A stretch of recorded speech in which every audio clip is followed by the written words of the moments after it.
This is Pet Life Radio. Let's talk pets.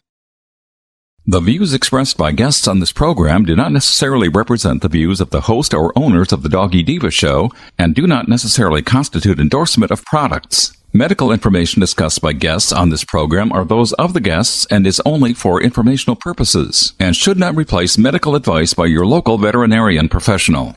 Hi, this is Susan Marie. Coming up this week on the Doggy Diva show, how to dress your pet safely for Halloween. Also, what rescue dogs can really teach us about ourselves.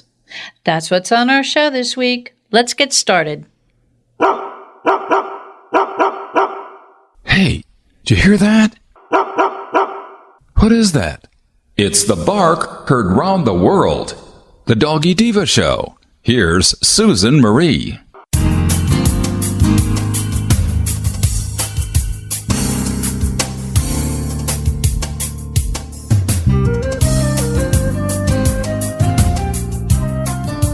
Hi, welcome to the Doggy Diva show, the show for animal lovers. I'm your host, Susan Marie, and as always, I'm joined by my canine co-hosts, the Doggy Divas themselves, Francesca, Coco, and our newest little diva, Miss Olive. Miss Olive is the cute little Italian Greyhound rescue in the picture with the microphone. Thank you for joining us today as we bring the experts in the pet and animal world right to you. So go grab a cup of coffee and your pet's favorite treat, and we'll be back in just a moment.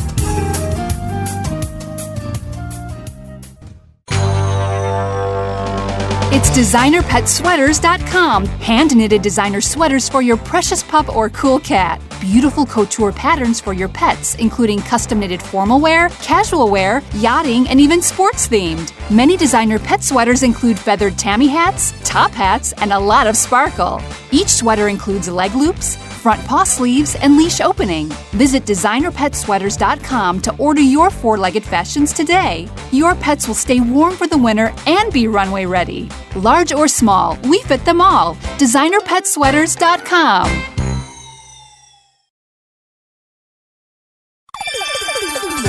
Let's Talk Pets on PetLifeRadio.com.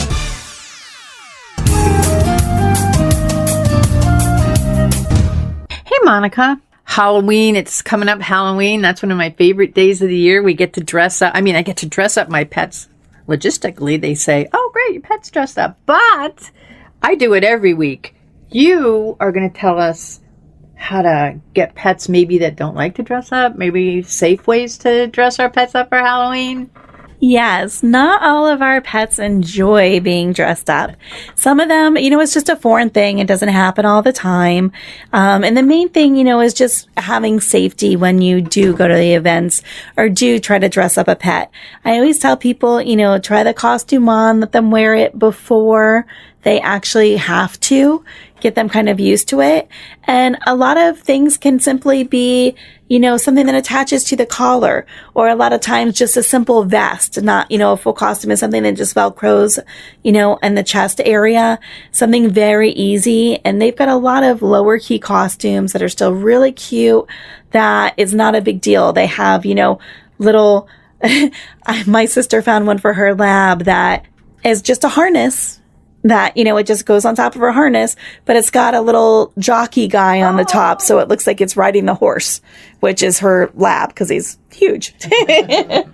But there's a lot of things depending on how much your pet will tolerate. So do not think, oh, my pet doesn't like wearing clothes. It's never going to happen. You kind of get creative, and there's a lot of things that, pets will tolerate. And like I said, it can be something that, you add to a collar or you add to a harness. The main thing is to make sure it's comfortable. One thing that I always tell people they have to be cautious of, especially if they do like shirts or, anything that's going to go around the legs, is making sure not only can they walk normally, but it's not rubbing, it's not too tight in the arm area. They need that level of comfort, and also be very cautious about capes and dresses and things that are longer, especially in the back end, because you certainly do not want your pet tripping over it. That can be, a hurt leg or, a knee blown out, things like that, just because something is not the appropriate length. So always check the length of your costumes if their pet wears them, the, width, making sure that they're not too tight, making sure that you have adequate control over the dog. So you do not want to attach a collar to a costume, not something that is not secure that they could slip out of or that can come undone.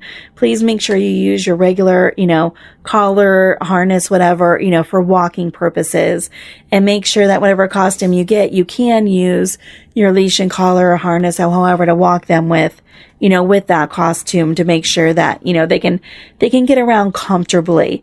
Also, some of the vests you'd be cautious of too, because the ones that just, Velcro around the neck, Velcro around the chest area, if they're not sized correctly, they can slide when the pet is walking. And when you get them, sliding, then it becomes a, uncomfortable issue as well for the pets at times.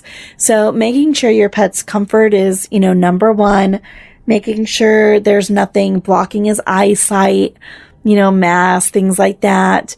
Also be cautious. A lot of people get those, frilly elastic collars with the pom-poms on it and stuff, which is okay, but it shouldn't be left on for a long period of time. It needs to be adequately sized. If you have a pet that's walking around the neighborhood with something additional, on its neck, that's going to, that can cause airway constriction. They're not breathing as easily. And when they're out walking around, they have to pant to kind of expel that heat. Make sure you bring water with you, things of that nature. But just be careful in regards to the fit and the constraints that it has on your pet to make sure that your pet's comfortable. Because if they're comfortable, they're going to be happy, and then it's going to be enjoyable for everybody. That's so important. And like with my dogs, out of my 3, I have 2 that I can dress up. My third one is a nudist, but we put a bandana on her. So that's such great information, such great tips, so that the listeners out there, no matter what your dog has as a personality, if they love to dress up or if they don't dress up, Monica, you gave us great information, and I think that everyone's going to be happy this Halloween. Thank you so much. Have a wonderful and safe holiday. Hi, Doggy Diva Show listeners. Susan Marie here to take just a half a minute to let you know how much we appreciate your being with us every week to hear great dog tips you can use with your pet, some great stories about rescues, fostering, and some heartwarming stories about second chances for pets who are now in loving forever homes. Be sure to go to our website, thedoggydiva.com, to see pictures of Miss Olive and other dogs we talk about on the show and get to know us a little better. That's thedoggydiva.com, DOGGY. We appreciate your feedback too. Okay, let's get back to the show. Up next, what adopting a rescue dog can teach us. Stay tuned. They called it elephant skin. It was rough, wrinkly, like a Brillo pad. His hair was falling out in clumps. Petey stopped eating and all his hair fell out. Our golden retriever, Sundance, he scratched incessantly. There was hair all over. DINOVITE.com. 859-428-1000. The omega-3 fatty acids. Flaxseed, zinc, alfalfa. The digestive enzymes that are cooked out of regular dog food. Dinovite is nutrition. Within 2 weeks, the shedding slowed down to almost none. The scratching went away after a few days, and Sundance's coat was starting to get shiny and glossy. It's a 180 turnaround. His skin has cleared up. He's not in pain. If your dog has shedding, dry skin, excessive scratching, do the Dinovite. 859-428-1000. 859-428-1000. Dinovite for life. DINOVITE.com.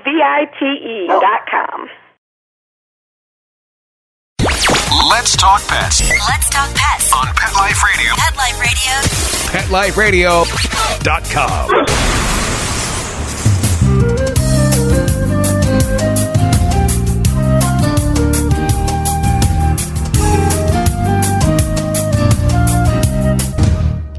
Welcome back, everyone. In the follow-up to his New York Times bestseller, Rescue Road, acclaimed author and journalist Peter Zheutlin brings us a heartwarming, humorous, and inspirational new book into the world of rescue dogs with his latest book, Rescued: What Second Chance Dogs Teach Us About Living with Purpose, Loving with Abandon, and Finding Joy in the Little Things. Welcome, Peter. How are you?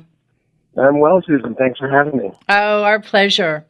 Now, I have to tell you, your first book that I read was Rescue Road, and in it you introduced the readers to Greg of the Rescue Road trips, and I really learned that I've been in rescue for years, but I really learned how it takes a village to do this entire process because he brings them from the south up north. Can you tell the listeners a little bit about that? Sure. You know, when we adopt a rescue dog, most of us will not have any idea of the number of people who had to lay hands and extend their hearts to the dog that's walking in our door. You know, it may, for example, just the person we may meet is the person you mentioned, Greg Maley of Rescue Road Trips, who hands that dog to us somewhere in New England. But what we don't see are the people who had to walk the shelters, foster these dogs, bring them to veterinarians, help socialize them, and then all the people along Greg's route as he drives north from Louisiana and Texas who meet the truck to give him a hand and get these dogs out for their walks and, you know, just to give them a little bit of love along the way. So that book, Rescue Road, was really an attempt to understand the entire rescue process better, because we adopted our first rescue dog in 2012, and I didn't even know why we were getting a dog that was coming all the way up from Louisiana. So it was my attempt to understand how Albie actually ended up coming to live in our home. Well, and, you know, I wanted to ask about that because I know your wife, Judy, she wanted a dog for years, but you kind of resisted it. And your first dog that you got actually, you know, and you picked a rescue dog. You didn't go to a breeder. What made you go, I guess, about it in this way and wait so long? Well, as you mentioned, my wife, Judy, had always wanted a dog, and my kids wanted a dog. I refused, you know, because I just thought it was going to be too much responsibility, and living in New England, I was going to be the one walking over sheets of ice in February so a dog could do its business. And when our younger son was about to go off to college, that a year before, I looked over the horizon and I saw this empty nest, and I felt like I wasn't ready for the house to be empty. And when Judy first suggested that, and once I agreed to get a dog, once she suggested that we consider it a rescue dog, I literally, the image that popped into my mind was a St. Bernard in the Alps with a whiskey barrel. That's what I thought a rescue dog was. And then I quickly learned that these were, dogs that had been neglected, abused, abandoned, runaways, strays, throwaways that were languishing in these high-kill shelters down south, mostly. And I've always been predisposed towards underdogs, so to speak, in the general sense. And so it just seemed like the right thing to do. And especially when you learn that there are, close to 700,000 dogs being euthanized in the United States every year. And then you look at these sweet dogs that very easily could have been one of those statistics. Why would you not go that route and get a rescue dog? Absolutely. Can you tell us, I guess, in your opinion, why so many rescue dogs come up from the south to the north? And and in your book, you even cover the Caribbean. Yeah, I'm asked that question at almost every book talk that I give, and I tried to address it in Rescue Road in particular. It's complicated. I would say that, to put it in very general terms, and at the risk of, I don't want to paint everyone with a broad brush, but in parts of the South, it's more of a way of living with dogs. I met a lot of people down south who love their dogs, but their dogs live outdoors. They're yard dogs. They're free to wander. There's not a strong spay-neuter culture in parts of the South. So up north, where I live in New England, if you had gone to the shelters 50 years ago, they would have been filled with local dogs. Now, because we've done, I think, a good job of educating about the importance of spay and neuter, those same shelters are bringing dogs up from the South for adoption here in the Northeast. Again, it's a complicated problem. There are a lot of factors that play into it, but just to give people a sense of the scale of the problem, in the city of Houston alone, there are over 1 million stray dogs. These are dogs that are not owned by anyone. They're dogs that just live on the street. And as you mentioned, it's not just a problem here. It's a problem in many parts of the world, including the neighboring Caribbean islands of the United States. So, you walk around the Northeast and meet people with dogs, and it seems like 8 out of 10 are dogs that either come from Alabama or Texas, Louisiana, or Puerto Rico. It's an enormous problem. And it is. And one of the things you touched on in your book, in talking about the Caribbean, there was like a young girl who, yes. That was like so inspiring. She is an amazing young girl. Her name is Tegan, and her last name is Sparhawk. And I met her when she and her dad came to hear me give a talk about Rescue Road at a local library.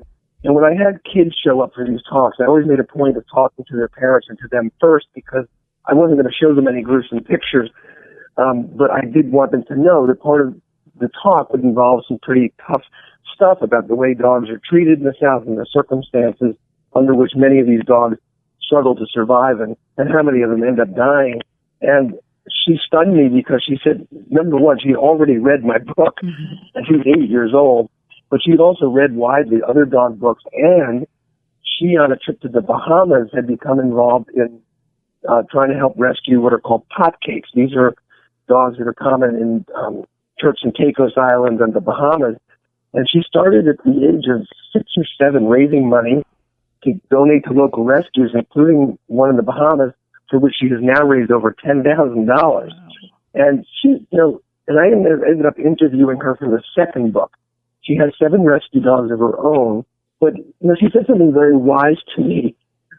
She said, when you buy a dog from a breeder, it's just a random dog. She said it's not in danger. But these dogs, these rescue dogs on the streets, their lives are at stake. That to me just crystallized, all the reasons people should strongly consider rescuing a dog and not buying a dog. Because if you don't step up, that beautiful dog that you pass by may very well perish, within a matter of days, because its time has run out in one of these shelters. Absolutely. And she was very inspiring. I'm so glad that you wrote about that. And also, one of the things you say in your book is it's not a cliched book, who rescued who, but how do you view the dog owner relationship, and do you consider yourself to be a pet parent?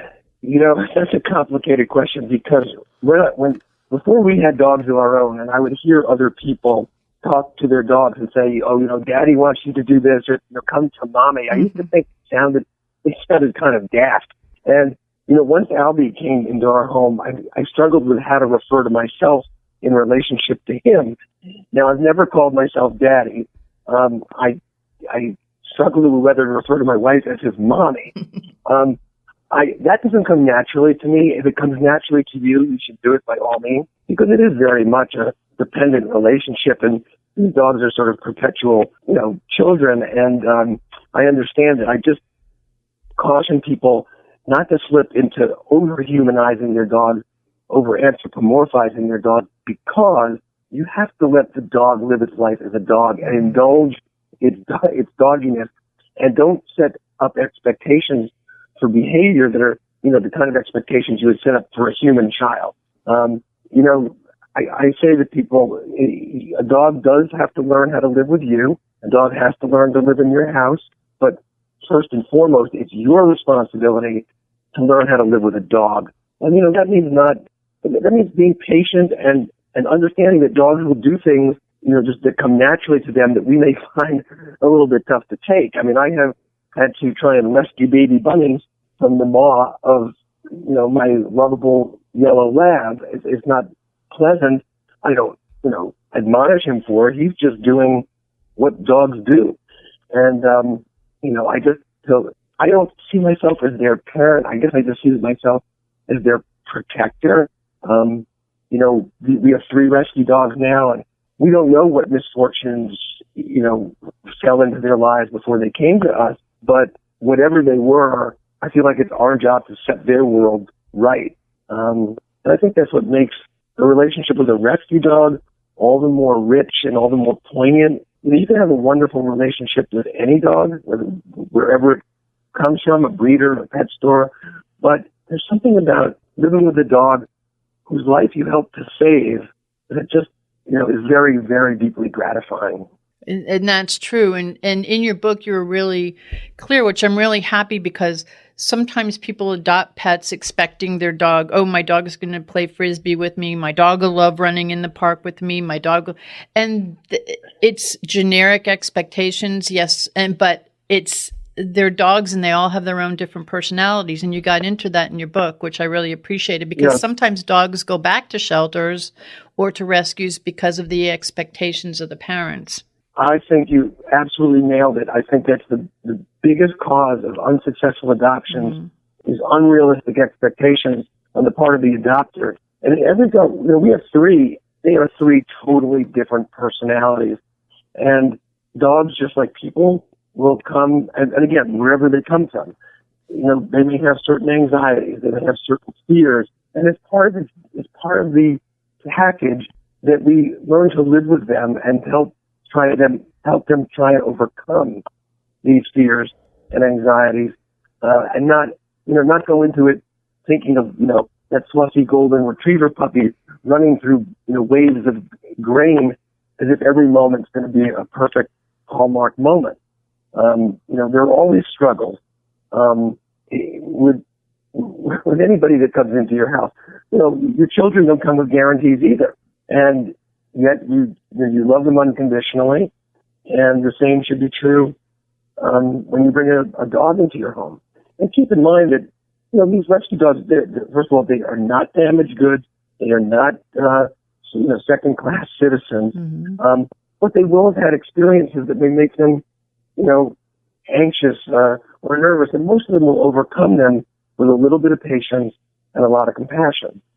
And, in your book, you also talk about, and when you talk to different pet owners that had rescue pets, you did talk about the fact that they all come in with their own personalities, and it's really, sometimes people want to know, well, what happened to them? Where were they? And especially under, the situation where you adopted Albie, you don't necessarily know what the very beginning was, or other people who I know with my rescues, I don't know 100% of why they're the way they are or what their conditions are, but you just sort of have to unconditionally love them when they unconditionally love you back. You were pretty clear on that in the book, which I appreciated also. Yeah, we didn't know really anything about Albie's past except that he was found as a stray in rural Louisiana, and then was lucky to survive 5 months in a high kill shelter where 9 out of 10 dogs are euthanized, thanks to a volunteer there that took a shine to him and kept getting a stay of execution for him. And but in some ways it was that mystery of his life before he came to us that bound us more tightly to him. As I said, we didn't know what wrongs had fallen into his life, but we just, giving him that safety and security that had, and peace that had eluded him before, just made it all the more, meaningful for us to give him a home. Now, in your book, you describe actually some really beautiful stories of service dogs, therapy dogs, emotional support dogs. Can you tell us kind of like the emotional and spiritual support that these dogs provide for the people who love them? Yeah, there are some stories in the book with people who have, trained service dogs, for example, or have rescued a dog and then gone through the training to make that dog a certified therapy dog and pay visits to, elementary school classrooms and nursing homes and assisted living facilities. And those are dogs that are, very highly trained to provide support to people who need it. And for example, there's one woman in the book, Ellen Lee, who's wheelchair bound, and her service dog has just opened up her life in so many ways. It gives her a sense of purpose to take care of Ricky, that's her service dog's name. But it also is, wherever she goes, when she goes for her medical visits or out to the grocery store, Ricky is a conversation starter.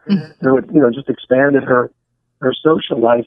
But those are, dogs trained for that purpose. But my sense is that every dog at some level is a therapy dog, because these dogs, especially rescue dogs who may have difficult pasts, once they settle into our homes, they're not dwelling on the past. And they're not making plans and worried about what's going to happen tomorrow. They're very much creatures that live in the moment. And I think most of us struggle throughout our lives, to be more mindful and to do more in the moment, and to be a little less filled with, regret about the past or worry about tomorrow. And I think dogs, draw us more into their moment when we're with them. And in that sense, I think they provide all of their companions with a form of therapy. We don't think of it that way, but, I think just taking Albie for a walk in the woods just has a way of, calming me down and, making me focus a little bit more on the moment that we're sharing together. So in that sense, I think every dog has the potential to be therapeutic for the people who live with it. Oh, I agree with that 100%.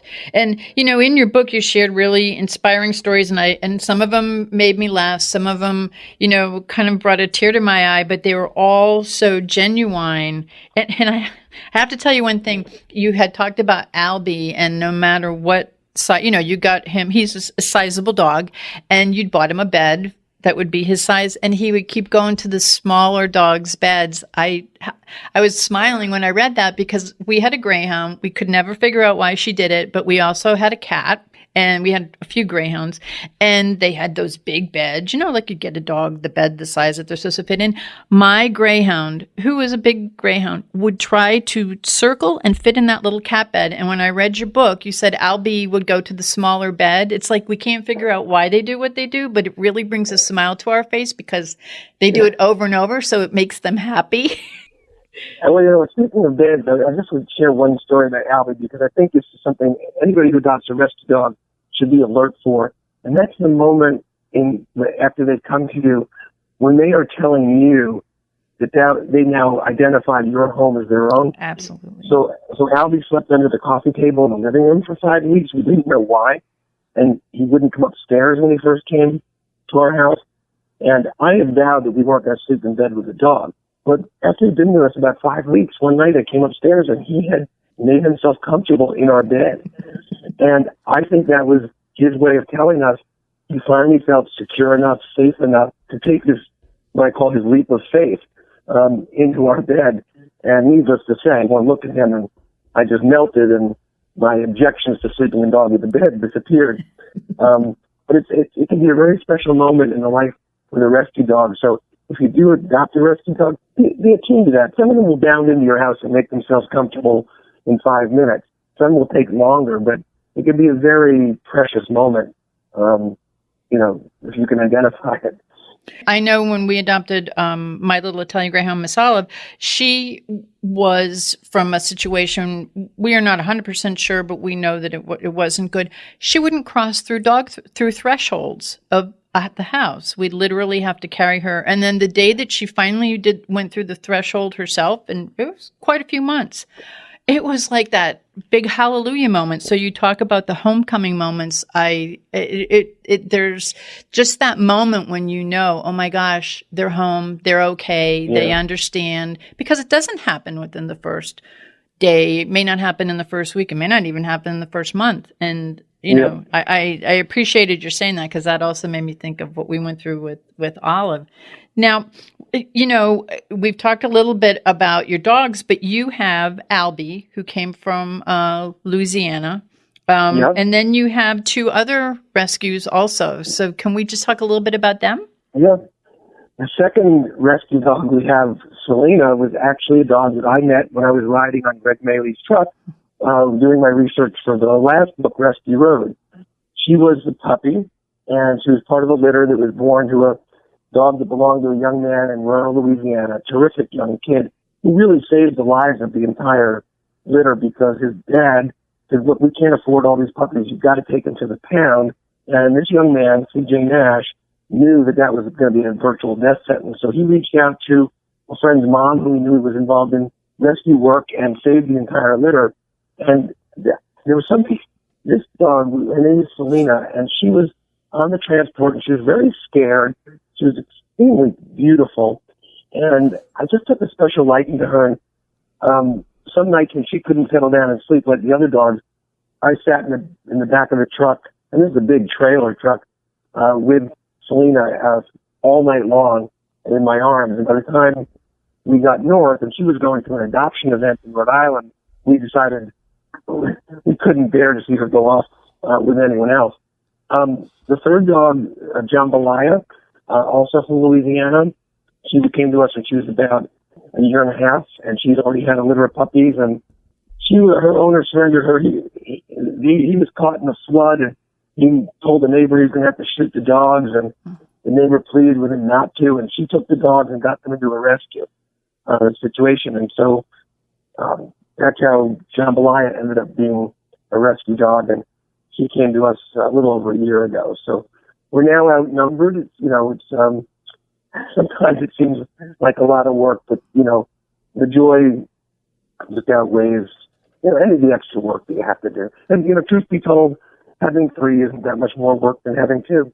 So the way you describe it's so simple to, whether you have 1, whether you have 2, whether you have 3. And I mean, there are some people in your books who have a number of them, which is just rescue. And you kind of decipher between the rescuer and the hoarder. And that's very important too. I'm so glad that you brought that up in your book also. That's an important point. I would just say that, as long as, some people say, look at somebody who may have 6, 7, 8 dogs and think they're hoarding.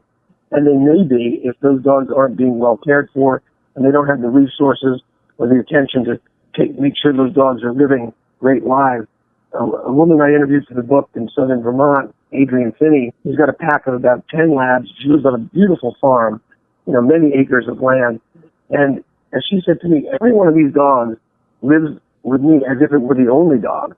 I mean, they get their veterinary care, they're exercised, they're well fed, and they're a very happy crew. So that, to me, is not a hoarding situation. Those dogs are very healthy and well cared for. So, but don't, people need to be realistic too. Don't try not to take on more than you can realistically handle. Absolutely. And that's the advice I give to people. Anybody looking to adopt a rescue dog. If you work all day and you're not going to be home and you're going to get a young, energetic dog, maybe that's not the right thing to do. And you want a dog that's going to, fit into your lifestyle, or you're going to have to be prepared to change your lifestyle. But, go into it with a lot of thought. And that's so important. And you brought up and I did enjoy that woman's story, the woman in Vermont, because she did. It was like no matter whether she had 1 or she had 10, she treated them all individually, and I enjoyed reading about her also.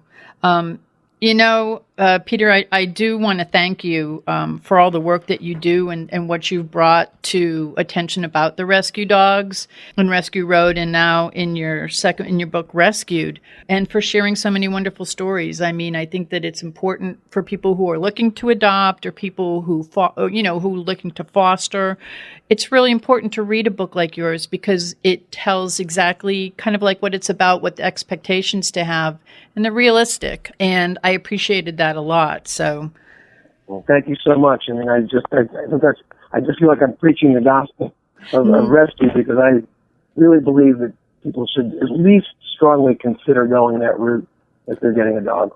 Well, and I wanted to bring up a quote, if you don't mind, in your book. It says, the lessons that rescue dogs can teach us go beyond simply improving our interactions with them. They touch us in far deeper ways that can change our human relationships, our habits, and our mindsets, and our lives for the better. So I think that kind of like, when I read that, it kind of summed up a lot of not only what your book was about, but for those of us that are in rescue, how we feel. So I hope you don't mind that I brought that quote up, but I thought it was very important. Thank you. No, I appreciate it. I want to thank you for coming on the show today. It was really great to talk to you, and we truly appreciate it. And please, everyone, you're going to want to read this book. It's called Rescued, and it's by Peter Zheutlin. And again, thank you again for coming on the show. We appreciate it so much. That was my pleasure. Thanks so much, Susan. Thank you. We would like to thank our guests this week. And also, as our Doggy Divas always say, please love your pets because they love you unconditionally. And please remember to adopt, foster, spay, neuter, and microchip. And as always, please have a great Diva week, everyone. That's all for this episode of the Doggy Diva Show. To find out more, go to our website, thedoggydiva.com. Also, find us on our Facebook page, The Doggy Diva Show, and tell your fellow dog lovers about it. Don't miss Susan Marie, Miss Olive, and the Doggy Divas right here for the next episode. See you again soon.